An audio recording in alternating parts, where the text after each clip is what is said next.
em latim, mas o professor Amílcar Guerra foi desafiado, quase, quando a inauguração da exposição estava a ser preparada, estava a ser realizada, foi desafiado a uma tarefa que eu nunca me canso de lhe agradecer, como autor do catálogo, como animador da exposição, mas fundamentalmente nessa dimensão, que foi convocado pelos comissários, por mim, por José Maria Alvarez Martínez, por Carlos Fabião e por Trinidad Nogales, para essa missão que era delicadíssima, que era ir ao catálogo, a fichas que não tinha escrito, muitas delas não escreveu essas fichas, e proporcionou aos visitantes uma tradução, muitas vezes com uma forte leitura e interpretação literária, de modo a que a inscrição que podemos ver na exposição faça sentido e, portanto, imaginem a intensidade que não é de trabalho, primeiro num curto espaço de tempo e depois agarrarem textos que não são da sua autoria, fichas de catálogo que não eram da sua autoria e proporcionar leituras aceitas por todos, pelos investigadores, pelos comissários e muito bem aceitos pelo público, daquilo que são as traduções das inscrições romanas, sem as quais não é possível ao público em geral atingir aquilo que é aquele texto que muitas vezes se oferece ao visitante de forma abreviada. DMS, quer dizer Dies Manibus Sacrum, mas depois temos inscrições abreviadas. E, portanto, fica aqui o agradecimento público a quem, de noite, abnegadamente e sendo cercado por todos nós, fez o trabalho que está patente na exposição e que vai ser replicado também em Madrid. Pela primeira vez, oferecemos a tradução das inscrições, de modo a que as pessoas possam atingir o sentido completo do que se oferece. E assim é fácil perceber que o Anânios Peregrinos era exarconte honorífico das duas sinagogas, morreu com 45 anos e assim nós compreendemos que havia duas sinagogas em Mérida e já se entende melhor os fragmentos de ânfora que aparecem em Mérida, que têm título Picti em hebraico. E, portanto, já vemos uma comunidade com duas sinagogas, vê-se isso na exposição, e já percebemos, se calhar, melhor os restos das ânforas romanas, cultura material, que obviamente é um tema muitas vezes difícil de explicitar. Professor Amílcar Guerra, fica aqui o agradecimento público, mais uma vez, e vai-nos então apresentar uma peça de que tratou em grande detalhe. O Império Romano é uma primeira grande globalização. O Império Romano é um Império Romano da moeda única, uma moeda que circula, é um Império Romano de muitas moedas que se podem usar em várias partes do Império, de livre circulação de pessoas e bens, de língua franca, que todos falam, podem até falar mal, mas todos se entendem, pelo menos nos documentos. É o Império que aceita no seu espaço um conjunto de religiões que são suas, de Roma, mas que integra as religiões dos territórios que ocupa, e o Império Romano ocupa cerca de 48 países da atualidade, mas também tem o conceito de hora, tem o conceito de fuso horário de Roma. E, portanto, nós na exposição oferecemos o relógio de sol de Mérida e temos uma inscrição não sobre aquele relógio, mas sobre um outro, e é disso que o professor Amílcar Guerra nos vai falar. Muito obrigado, professor Amílcar Guerra. Pedia-lhe que falasse diretamente para o microfone para poder ficar convenientemente gravado. Obrigado.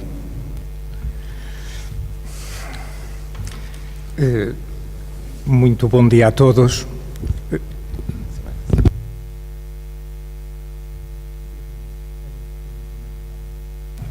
Devo agradecer em primeiro lugar ao Dr. Jorge Garcia por me ter convidado para esta iniciativa. Devo confessar que, para mim, o facto de o convite vir de quem vem e da instituição de que é originário é um duplo prazer, porque, tendo sido antigo docente da Faculdade de Ciências Sociais e Humanas, conservo lá bastantes amigos e tenho uma boa relação com esta instituição e, apesar de todas as divergências que se aprofundam entre as instituições e que eu também lamento, acho que a colaboração que tenho tido com algumas pessoas dessa entidade me autorizam a que eu me inclua dentro daqueles que têm fomentado a união e a colaboração entre elas. De facto, é um bocadinho um contrassenso, como dizia a professora Raquel Henriques Silva, que duas instituições da mesma cidade que trabalham para um mesmo objetivo não se unam num esforço conjunto, sobretudo quando está em causa um domínio científico que realmente no nosso país não tem tradição, haveria que a criar e que a desenvolver, e beneficiaria muito a colaboração das duas instituições. Mas claro que esse é um problema realmente, se calhar até mesmo universal, não apenas português, o que não quer dizer que nós não devamos continuar a considerar que devemos empenhar fortes esforços no sentido de resolver essa questão. Por outro lado, tenho de agradecer ao meu colega, ao meu amigo, Dr. António Carvalho, esta amabilidade sempre presente em todas as ocasiões, empenhando-me, fazendo-me empenhar, não é, no seu empenho também, porque é basicamente o empenho dele que a mim me entusiasma e me integra com frequência em todas as suas atividades, sendo sempre para mim um prazer e ao mesmo tempo transmitindo-me sempre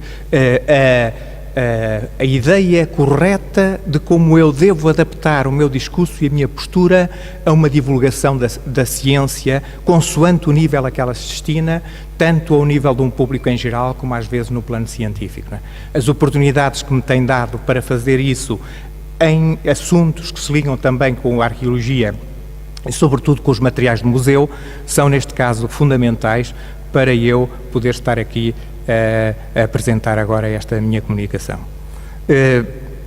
Em certa medida, o tópico que eu vou tratar é, por assim dizer, quase um pedido que me força a entrar num domínio onde eu, se calhar, não estaria tão à vontade como seria de esperar de quem me convidou. Arte e religião são dois domínios que eu, não sei nada, e o outro, tenho sempre umas dúvidas terríveis sobre essa questão. O meu agnosticismo, creio, e o meu olhar, às vezes demasiado racionalista para estes fenómenos de natureza religiosa, leva a que, muitas vezes, eu não passe do lugar comum ou então me fique por explicar um pouco o que é que os monumentos concluídos, sobretudo as inscrições, querem dizer. E é dramático, às vezes, uma situação dessas, não é? Isto é, a pessoa repete quase sempre as mesmas coisas ou aquilo que todos os manuais dizem, porque não tem o espírito para especular um pouco sobre aquilo que se poderia tirar dessas inscrições. E quem me conhece sabe que eu tenho sempre uma postura demasiado cautelosa, se calhar, nestes domínios, o que em questões de religião é fatal, sobretudo em questões de religião pré-romana e romana é fatal, porque nós não temos normalmente dados muito claros sobre aquilo que diz respeito a estas situações. Por outro lado, o tema que é suposto estar na origem, o relógio de Zigaiditani, o que é que tem de arte e de religião? Nós nem conhecemos o relógio, nem sabemos se tinha alguma componente artística, e o relógio e a religião não têm nada a ver. Ora, estou aqui num drama terrível de eu lhes apresentar um tópico sobre um tema de que não tenho nada para dizer. Felizmente que a nossa tradição de ir procurando dizer sempre alguma coisa daquilo que nada temos para dizer, nos ajuda a resolver esta questão, e é por isso que eu lhes vou agora, durante algum tempo, apresentar algumas ideias que de alguma forma procuram responder a esta minha questão.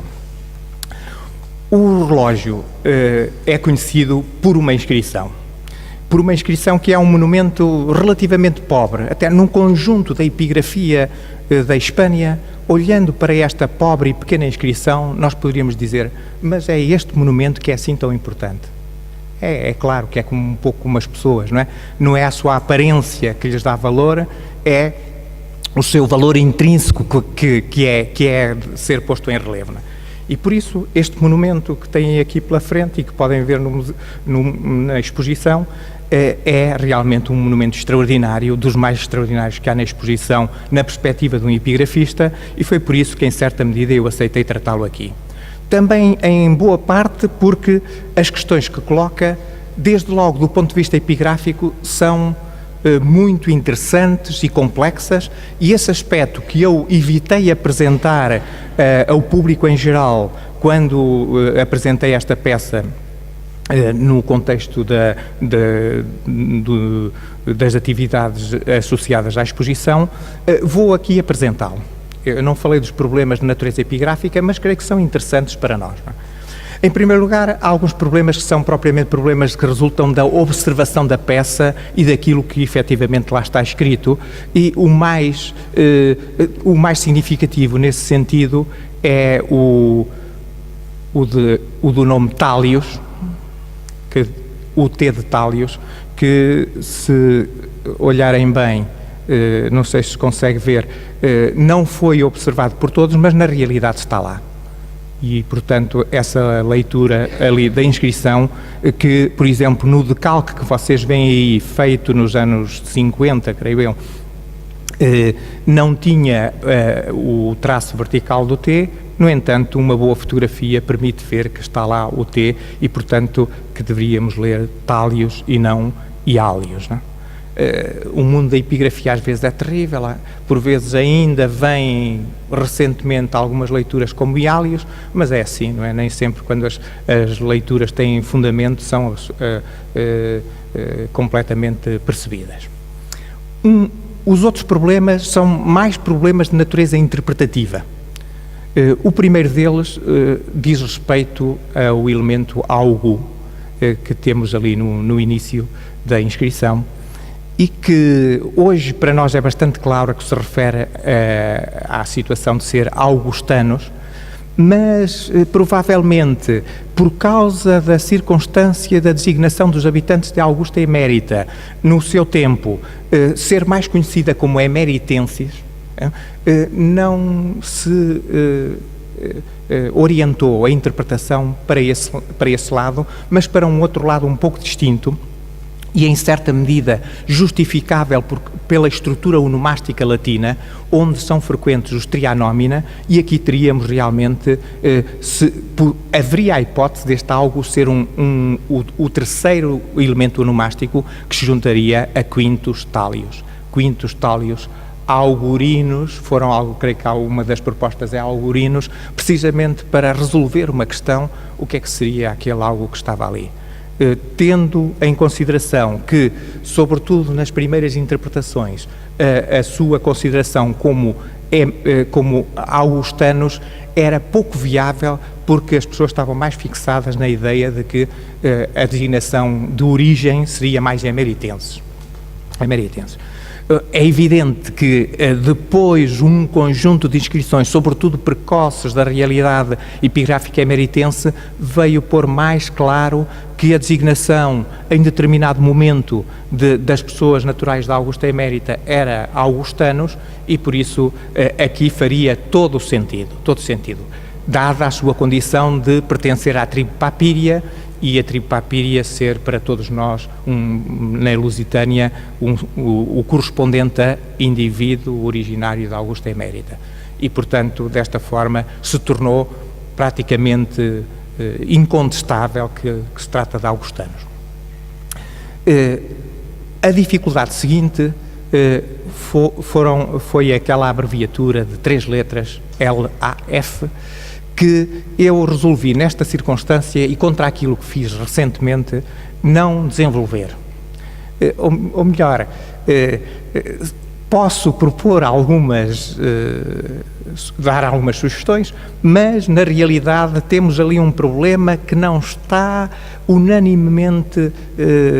não é unanimemente garantido, e tem demasiadas dificuldades para se resolver de forma satisfatória.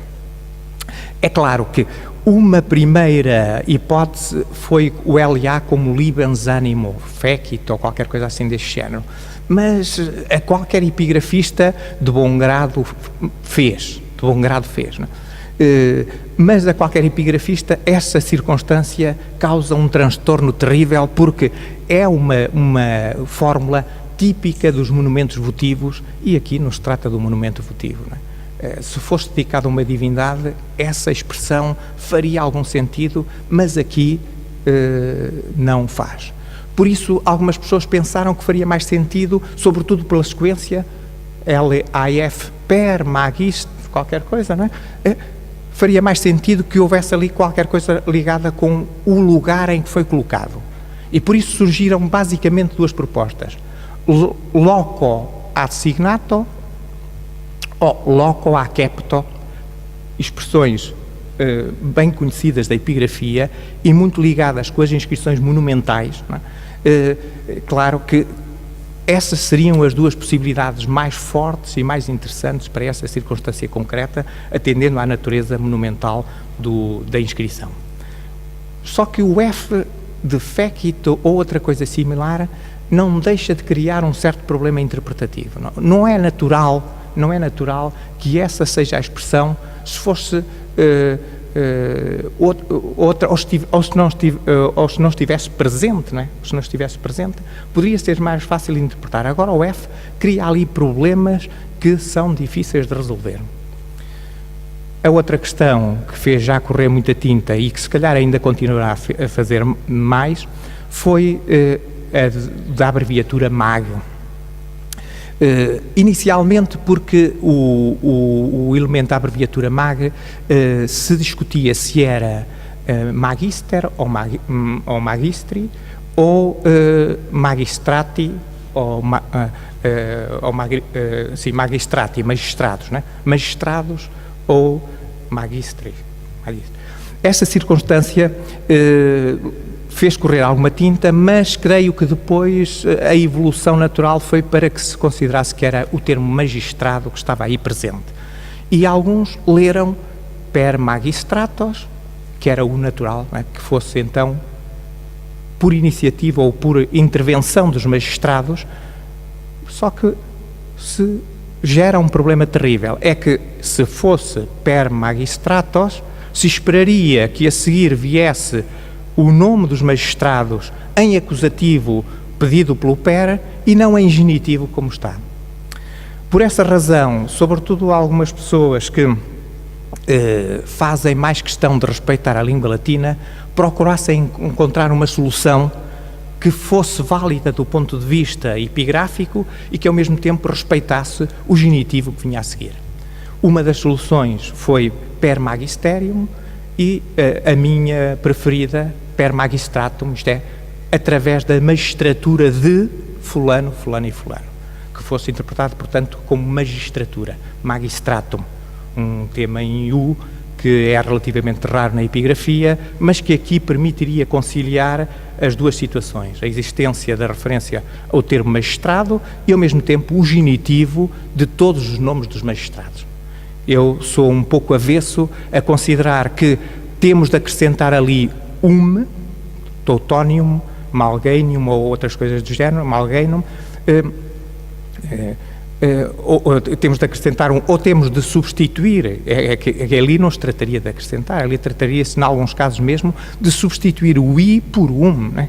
O que é completamente absurdo, não é? Alguns propuseram o acrescento de mas nós sabemos, por exemplo, que nós normalmente temos malgainos e não malgainius, não é? Portanto, esses aspectos concretos obrigariam a uma determinada gramática que as propostas que acrescentavam não respeitavam.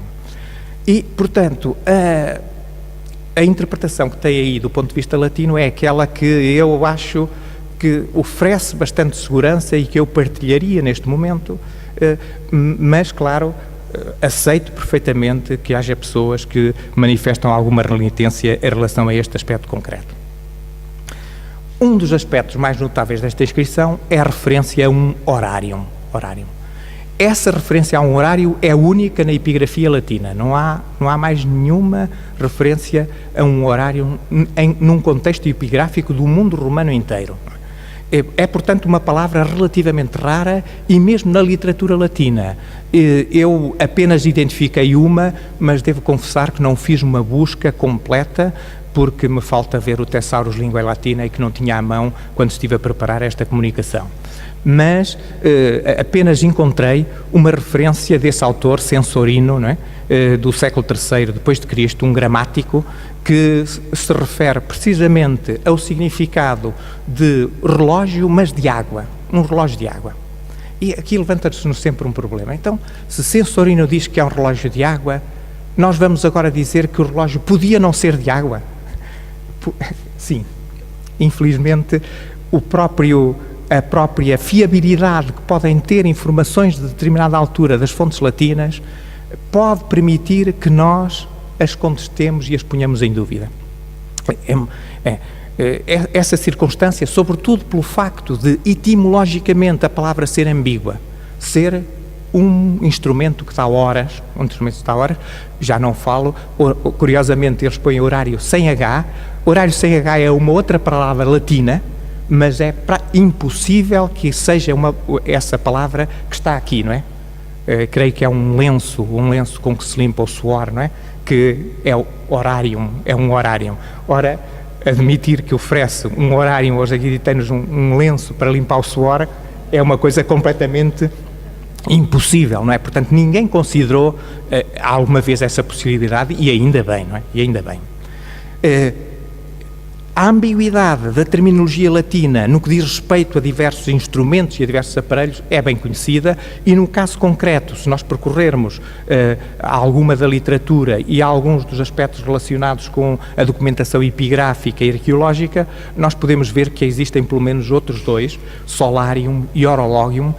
Solarium, como digo aí, relativamente rara, e horologium, a mais habitual, relativamente bem representada na epigrafia, e claramente nós sentimos-nos identificados, sentimos que a palavra horarium de alguma forma queria dizer algo semelhante a horologium, não é? Agora, porque é que foi escolhida aqui essa palavra única, é uma questão que se deve colocar, mas para a qual evidentemente não temos respostas, não é? É evidente que essa questão de qual era o aparelho que estava ali, que foi oferecido por o Thalios, não é? O Quintus Thalios, não é? Era mesmo um relógio de sol? Claro que dentro daquilo que nós conhecemos do ponto de vista arqueológico e do ponto de vista da informação, quase sempre pendemos para aí, mas a minha tendência também um pouco racionalista me leva a dizer que não fechemos a porta à possibilidade de ser um relógio de água, que tinha evidentemente as suas vantagens. Em territórios como estes, e todos os territórios da Europa, não é? Tinham sempre o problema de marcar as horas quando não havia sol, não é? E neste caso concreto, sim, sempre alguma luminosidade transparece, e é mais viável um relógio de sol do que aquilo que parece à primeira vista, não é? Não é assim tão descabido que mesmo em sol encoberto alguma luminosidade transpareça, mas de qualquer maneira é evidente que um relógio de água oferecia possibilidades permanentes de marcação das horas, e essa questão não deve ser descurada também, isto é, teria do ponto de vista técnico algumas vantagens. Nós conhecemos alguns casos designados como Solarium, Horologium, o mais famoso dos quais o chamado de Augusto, que ficava no campo de Marte, né? Fora das muralhas tradicionais de Roma, e esse aspecto é bastante conhecido, mas esse é de natureza diferente. E eu penso que não nos passa pela cabeça imaginar que na Idenha houvesse uma estrutura deste tipo. Era um obelisco que projetava a sua sombra no chão, e era precisamente esse chão de uma grande praça que servia de indicador de horas, mas também de outros aspectos concretos relacionados com o calendário e com alguns aspectos dos equinócios e solstícios. Não? Nós temos alguma tradição de relógios em Roma a partir de 263, com bastante segurança. Referem-se outros em período anterior, mas não são assim tão garantidos. Não? A respeito do primeiro, trazido da Sicília, se diz que ele tinha sido concebido para estar em Catana, na cidade atual de Catânia, né? E que foi transferido para Roma, e, portanto, havia ali uma discrepância horária resultante da diferença. Mas, claro, nós não sabemos que implicações é que isto teria, até que ponto é que ele marcava a vida pública então, né? Sabemos sim que em 164 foi instalado no Comitium, não é? Este aspecto concreto de se ligar às assembleias, não é? Também é muito importante, porque, claro, era o sentido político que se queria atribuir a esse instrumento. Este instrumento era, por natureza, uma realidade que tinha relevância, sobretudo, no domínio político. Contas também que em 159 Cipião Nasica teria instalado um relógio de água precisamente para resolver um pouco estes problemas que se colocavam com outro tipo de realidades similares, não é? Claro. Hoje, quando nós olhamos para esta peça epigráfica, nunca deixamos de associar a uma outra vertente muito importante deste mundo histórico, a sua ligação com a criação da província da Lusitânia. Hoje é praticamente unânime que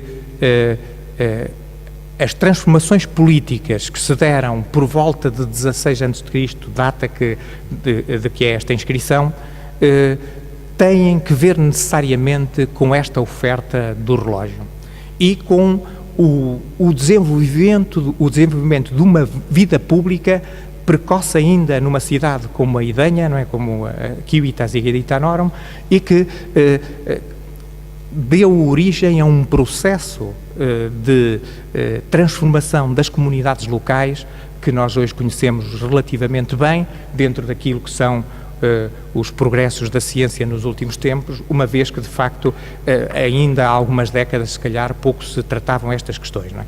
Neste momento, a quantidade de produção científica em torno deste assunto é relativamente já ampla e, portanto, o nosso conhecimento em âmbito de especialistas desta questão é suficientemente grande. Talvez falte passar para o grande público, apesar disso, muitos colegas nossos têm escrito com o objetivo de divulgar estas questões, sobretudo este dinamismo que a província da Lusitânia ganha no período augustano, que corresponde, de facto, a uma modificação radical daquilo que era a vida da província, sobretudo a vida das comunidades tradicionalmente mais afastadas. Que Olicipo tivesse uma dinâmica já antes de Augusto, sim, aí compreendes, ou Saláquia, não é? Compreendes. Agora que a Civitas Egeditanorum a tivesse, aí é que se faz sentir mais a influência de uma pessoa e de uma política concreta. Esta questão da província da Lusitânia, da sua criação, do ponto de vista da historiografia tradicional, costuma andar associada a uma questão que tem que ver um pouco com o texto de um autor latino, Dion Cassio, que fala a determinada altura da política de Augusto, precisamente quando ele assume o seu título de Augusto, de repartir as províncias entre o Senado e o Imperador, e Dion Cassio vai enumerando as que calham a um ou as que calham a outro. Alguns autores, sobretudo Albertini, desenvolveu a ideia de que teria sido em 27 a.C., que se teria dado a circunstância de se criar esta divisão da antiga província ulterior em duas, uma a Lusitânia e outra a Bética, e que teria sido essa circunstância concreta que estaria espelhada numa decisão política hoje considerada com duas fases. Historicamente, a historiografia tradicional divide em duas fases. Uma primeira que teria um aspecto diferenciado, isto é, que abarcaria uma realidade do Noroeste que depois é retirada, toda a zona acima do Douro teria inicialmente feito parte deste projeto. Em certa medida, todos nós muitas vezes recordamos aquilo que Estrabão diz a respeito da Lusitânia e da sua extensão territorial, englobando os galaicos dentro dessa designação de lusitanos, e na minha perspectiva realmente essa integração não é uma integração de natureza, por assim dizer, étnica ou cultural, embora realmente fossem populações muito afins, não é? É também uma informação de natureza administrativa que poderia inicialmente ser abarcada por essa realidade do Noroeste e que depois, mais tarde, então, teria sido, a partir de determinada altura, fixada, provavelmente, precisamente nesta altura, à volta de 16 ou nos anos que seguiram a 16, reduzida àquilo que é a dimensão que nós aceitamos hoje e que lhes apresento aqui neste mapa, que reúne bastante consenso. É claro, Pelo meio há algumas informações interessantes, como aquela que se reporta a uma realidade de uma província transdoriana, termo província, que nós hoje discutimos um pouco o que é que significaria. Nós nunca tínhamos ouvido falar, nem se fala nos textos de uma província transdoriana, é apenas um documento epigráfico, este bronze de Bembibre, não é?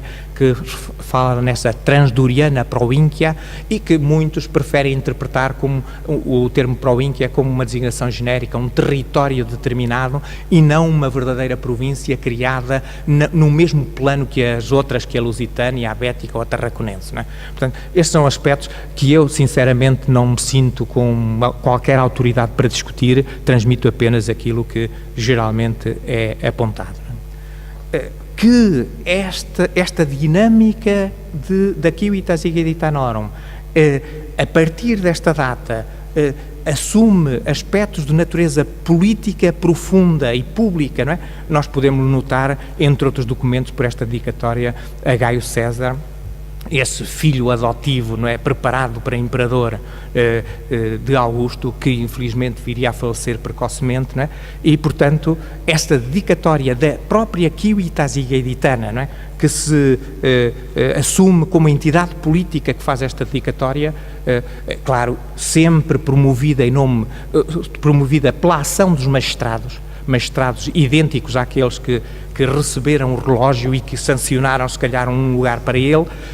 Essas mesmas entidades políticas são aquelas que estão na origem destas dedicatórias públicas que procuram afirmar a comunidade como uma comunidade perfeitamente integrada dentro das estruturas romanas e que quer mesmo fazer parte desse mundo romano. Podia não ser naturalmente a vontade de cada um dos cidadãos da Civitas Egeditanorum, mas claro que, evidentemente, o que manda ali é vontade política, é vontade daqueles que são escolhidos pelo seu peso económico e político para dirigir estas comunidades. É isso, por exemplo, que acontece também em Alcácer do Sal, esta dedicatória a um imperador promovida por um indivíduo de nome tão hispânico e lusitano, não é? O Icanus Botifilius, não por o Icanus, mas por o Botius, não é? Um nome tipicamente ocidental da Hispânia. Esta dedicatória do ano 5-4 antes de Cristo, não é? Também insere-se nessa mesma linha de opinião. Um outro aspecto que marca estas novidades que se iniciam a partir deste período, da data deste relógio, as delimitações territoriais. Augusto concebeu uma organização administrativa que deve ser estudada com algum pormenor e feita de uma forma que eu diria, por assim dizer, exterior, não é? Não, em parte, tendo em conta aquilo que eram as realidades locais, mas de qualquer maneira ditada por uma vontade e por uma opinião de quem de fora olhava para o território e procurava estabelecer uma estrutura que achava que faria sentido. Digo isso porque há algumas entidades, como os lancienses, por exemplo, que aparecem ambos com uma mesma designação e lado a lado e são divididos em dois, aparentemente, Opidani e Transcudani, não é? Sinal de que, portanto, apesar de haver talvez essa designação comum de lanquienses, deveria haver, não é? No entanto, Augusto entende que há um território demasiado grande e, portanto, que deve dividi-lo em duas entidades distintas. Portanto, houve ali uma operação racional e externa que moldou o território de determinada forma. E o que nós temos, às vezes, são documentos como estes, do tempo de Augusto, precisamente, de 5-6 depois de Cristo, em que ele intervém inclusivamente na delimitação territorial de cada uma destas comunidades. Nós conhecemos uma série de documentos mais ou menos deste período, a maioria deles são precisamente de contributos do período augustano, que procuram estabelecer fisicamente estas fronteiras e delimitá-las com rigor. Nós não sabemos até que ponto é que são ações sistemáticas ou que são solicitadas pelas comunidades, pode haver as duas possibilidades, não é? Serem solicitadas pelas comunidades que pedem um esclarecimento de fronteiras, ou pode ser o próprio imperador que sistematicamente o faz e estabelece nos pontos principais os limites territoriais. Mas esta é uma atividade profundamente ligada com este mundo. Ou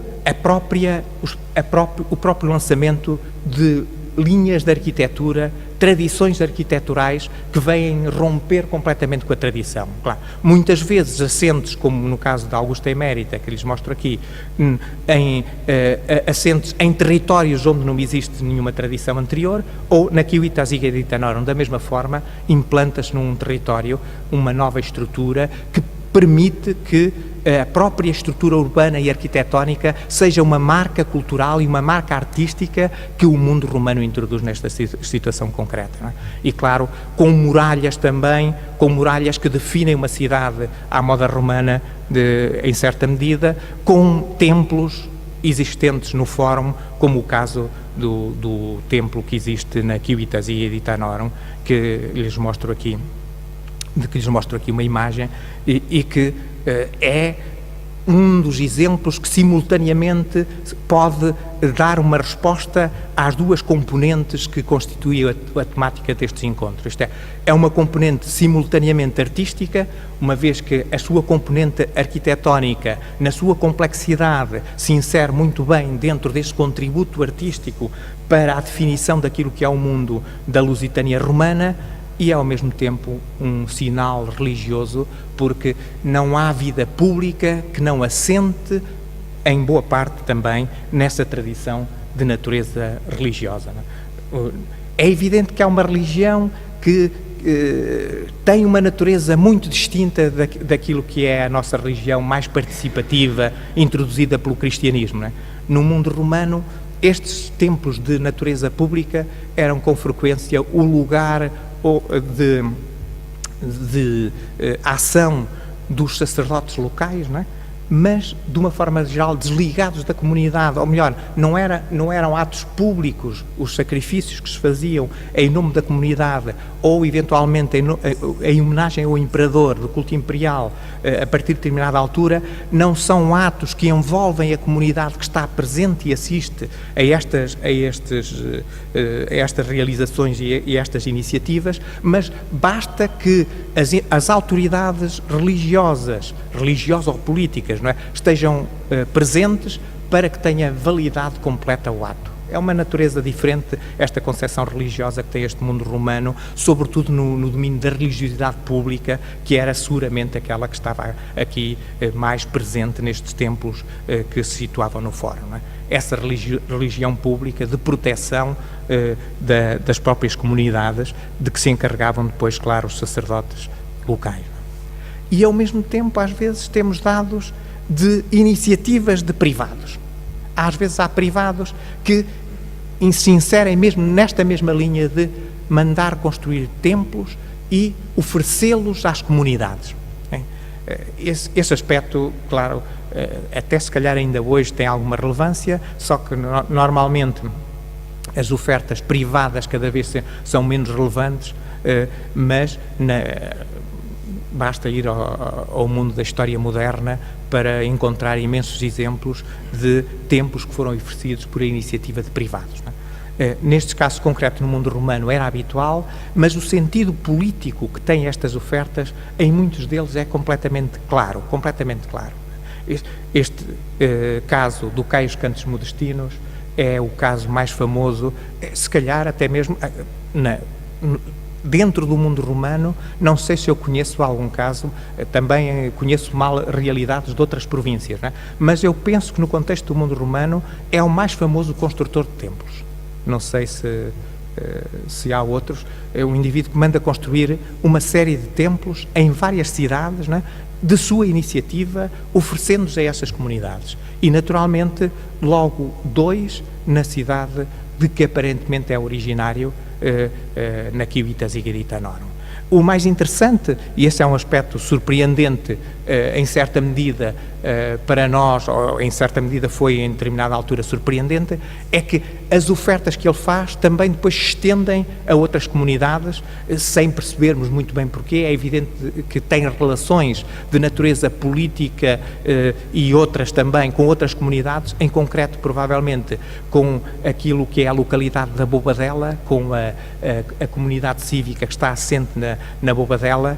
A inscrição foi depois encontrada nas proximidades dessa localidade, e as inscrições, uma dedicada curiosamente ao gênio do município. O gênio do município é o sinal mais claro de que esta oferta tem precisamente que ver com uma intencionalidade política que ele quer dar ao ato.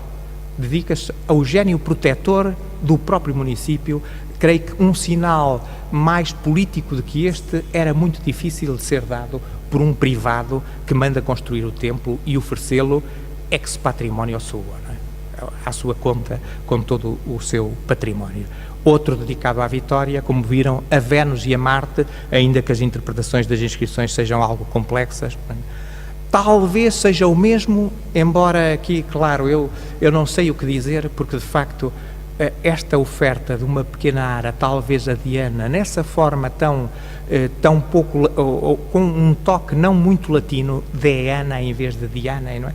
De um indivíduo tão integrado no contexto romano, estou de acordo com alguns que dizem, é um contraste demasiado grande, não é? Um indivíduo que oferece templos inteiros a comunidades, que depois faça uma pequena ara de granito, pouco relevante, não é? Bastante tosca, não é? Numa outra comunidade qualquer, dedicada nem a Diana, não é? Mas a Diana, não é? É demasiado contrastante, e como nos falta o elemento do nome da pessoa, o Cântios, não é? Poderia ser, mas não é garantido. Acho que há lugar a alguma hesitação, pelo menos nestas circunstâncias. Evidentemente que também este mundo é um mundo que integra depois a religiosidade local. O mundo romano, apesar de trazer consigo essa carga cultural e religiosa das suas tradições, integra depois divindades como Trebaruna, por exemplo, que tinha um peso nessa região. É uma divindade praticamente centrada toda em torno da região da Idanha e da província de Cáceres. O seu território é esse aí, basicamente, não é? E essa divindade tem um peso extraordinário aí e é objeto de uma consagração sob a forma de Augusta, de um grande magistrado, de uma figura importantíssima de um município próximo de Capera, que nós conhecemos bastante bem e que é uma das figuras relevantes, que faz toda a sua carreira municipal e que depois é ainda promovido à condição de cavaleiro romano, portanto um indivíduo que tem esse estatuto muito especial. Trouxe-lhes aí uma do fundão, mas feita também por um egiditano que é soldado. Isto é um indivíduo que se apresenta precisamente com essa característica de ser um ponto de cruzamento entre aquilo que é a realidade cultural romana e a tradição local, a sua condição de egiditano, naturalmente, que o levava também a não esquecer as divindades tradicionais e a integrá-las dentro daquilo que era a tradição cultural e religiosa romana. O contexto, portanto, de Fora, com os seus templos, pode constituir-se precisamente como um dos elementos marcantes desta realidade de um horário, de um relógio que se oferece a uma comunidade determinada e que assume um papel de natureza política em determinada altura, não é? Mas, claro, não esquece também as componentes de natureza religiosa que essa comunidade tinha em certa medida. O templo, mais do que o relógio não remete tanto para essas realidades de natureza religiosa, mas o espaço público em que ele estava integrado, seguramente que podia ser o elemento em que se cruzavam precisamente essa componente artística e religiosa que é a temática deste colóquio.